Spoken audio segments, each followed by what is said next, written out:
আমার কাছে লাইফে বড় সাফল্য কি জানেন? বেঁচে থাকা। শুধু বেঁচে থাকলেও অনেক কিছু হওয়া যায়।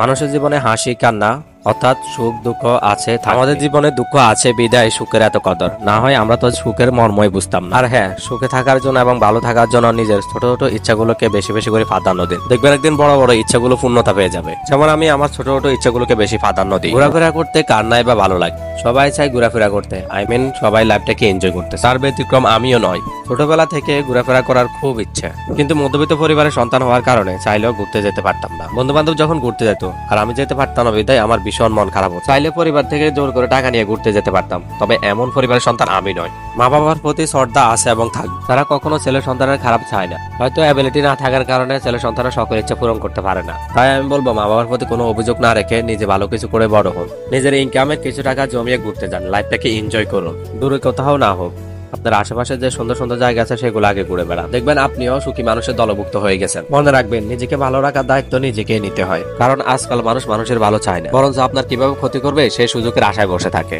তবে সব মানুষই এমন নয়, কিছু ভালো মানুষও আছে, কিন্তু বর্তমানে অধিকাংশ মানুষই খারাপ, যার কারণে কথাগুলো বললাম। যাই হোক, ছোট মুখে অনেক বড় বড় কথা বলে ফেললাম। যদি ভুল কিছু বলে থাকে সবাই ক্ষমা সুন্দর দৃষ্টিতে দেখ। আর হ্যাঁ, আমি আপনাদেরই ছোট ভাই। ভুল হলে ভুল ধরিয়ে দেবেন, অবশ্যই শুধরে নেওয়ার চেষ্টা করব। তাছাড়া আমরা সবাই জানি মানুষ মাত্রই ভুল হতে পারে, আর ভুল থেকে শিক্ষা নিয়ে লাইফে অনেক বড় হতে চাই। ধীরে ধীরে নিজের ছোট ছোট ইচ্ছাগুলো পূরণ করে বড় বড় ইচ্ছাগুলো পূরণ করতে চাই। তাই তো আজ কুমিল্লা লেক ভিউতে ঘুরতে যাওয়ার উদ্দেশ্যে বাসা থেকে বের হচ্ছি। মূলত আমাদের কুমিল্লার এক ব্লগার আপুর ব্লগ ভিডিওতে কুমিল্লার লেক ভিউর ভিডিওটি দেখতে পেলাম।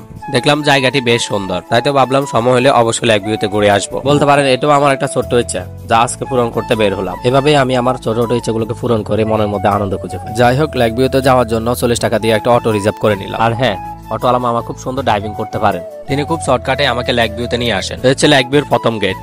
এখানে অটো থেকে নেমে হেঁটে হেঁটে সেকেন্ড গেটের দিকে যাচ্ছিলাম, অর্থাৎ টিকিট কাউন্টার দিকে যাচ্ছিলাম। যাই হোক, ফাইনালি সেকেন্ড গেটের সামনে চলে আসলাম।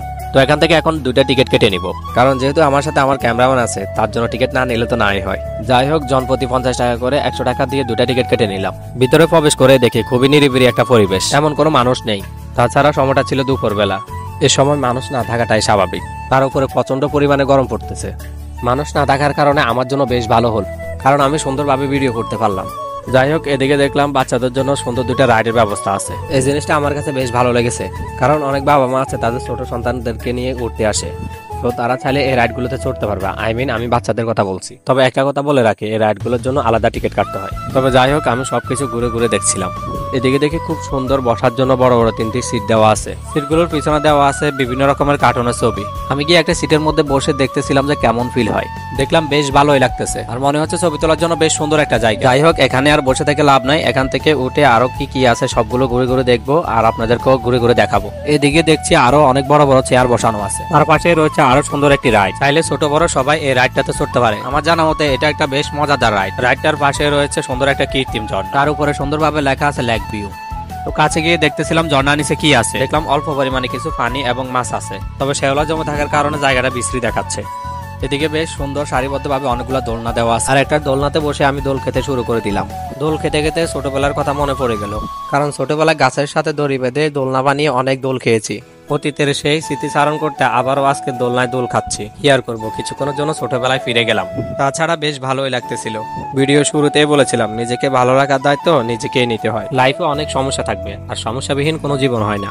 তাই বলে জীবনটাকে উপভোগ করবো না, তা কি করে হয়। যাই হোক, দোল খেতে খেতে দেখলাম লেকের মধ্যে অনেক বড় বড় হাঁস বাঁধা আছে। তাই আর দেরি না করে 100 টাকার টিকিট কেটে 15 মিনিটের জন্য হাঁসের পেটে ঢুকে পড়লাম। তো এভাবে নিচে দেখি ক্যামেরা ধরে নিজের কাছে মনে হচ্ছে আমি হেলিকপ্টারের মধ্যে আছি। যাই হোক, এটা ছিল মূলত এক ধরনের বোট। এই বোট রাইডিং করে আমার কাছে ভীষণ ভালো লেগেছে, কারণ এর আগে কখনো বোট রাইড করি নাই। তো রাইড শেষ করে চলে আসলাম উপর তলায়। উপর থেকে লেকের ভিউ দেখতে বেশ সুন্দর লাগছিল। সব মিলিয়ে জায়গাটা আমার কাছে ভীষণ ভালো লেগেছে। আপনাদের কাছে কেমন লাগলো অবশ্যই জানাবেন। তো অনেকক্ষণ ঘোরাঘুরি পরে একটা কোল্ড ড্রিঙ্কস নিয়ে নিলাম। আজকের মতো ভিডিও এই পর্যন্ত। সবাই ভালো থাকবেন, সুস্থ থাকবেন। আল্লাহ হাফেজ।